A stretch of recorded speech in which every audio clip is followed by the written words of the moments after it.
Nous arrivons à la seconde de ces expressions de la loi de la vie en Christ, que nous trouvons dans la seconde des 7 personnes représentatives de l'Ancien Testament ou du livre de la Genèse.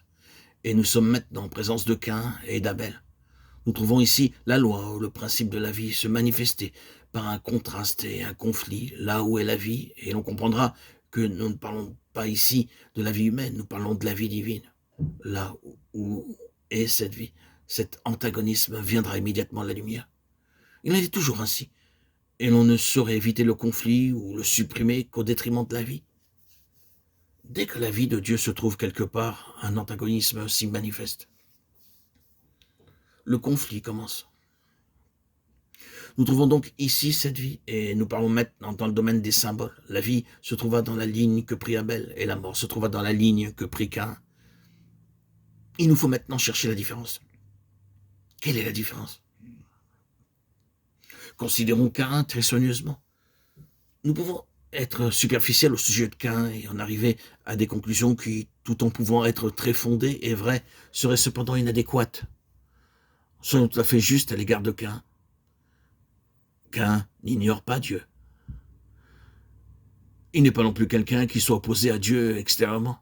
Caïn reconnaît Dieu. Il le reconnaît comme l'objet de l'adoration et du culte. Caïn apporte à Dieu comme acte d'adoration ce qu'il connaît de meilleur et ce qu'il a de meilleur. Nous disons ce qu'il connaît de meilleur, mais non ce qu'il aurait pu connaître comme étant le meilleur. Dans son domaine, ce que Caïn apporte est bon et précieux.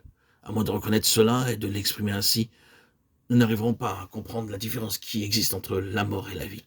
Il ne sert à rien de dépeindre tout en noir ou en couleur sombre ce que nous appelons le chemin de la mort, ou de penser au chemin de la mort comme étant nécessairement marqué par les outrages les plus atroces faits à Dieu. Il ne faut pas supposer que pour être dans le chemin de la mort, il soit nécessaire d'être ouvertement et positivement un antagoniste de Dieu, ou d'ignorer Dieu, ou de refuser à Dieu une reconnaissance pratique. Il n'est pas nécessaire de faire ces choses pour être dans le chemin de la mort. Le chemin de la mort est quelque chose de plus profond que cela, quelque chose de beaucoup plus profond que cela, et nous verrons combien cela est vrai à mesure que nous avancerons. Oui, c'est le fruit de sa vie naturelle qu'apporte Caïn, et c'est là la toute portée de son acte. Lorsque nous avons dit cela, si nous le comprenons, alors nous sommes approchés du cœur de la situation. En ce qui concerne Abel, son attitude nous dit qu'il nous faut mourir pour vivre. Nous n'avons en nous-mêmes rien à offrir à Dieu, rien qui puisse lui être agréable. Nous n'avons qu'une vie qui doit être répudiée. Abel reconnaît le péché, et il voit que l'âme pécheresse doit être livrée à la mort. Elle ne peut être offerte à Dieu, ni elle, ni ses œuvres, ni ses fruits. Nous le voyons du côté de Caïn, l'âme cherche à être acceptée, sur la base de ce qu'elle croit avoir de bon en elle-même. Du côté d'Abel, l'âme cherche à mourir à elle-même.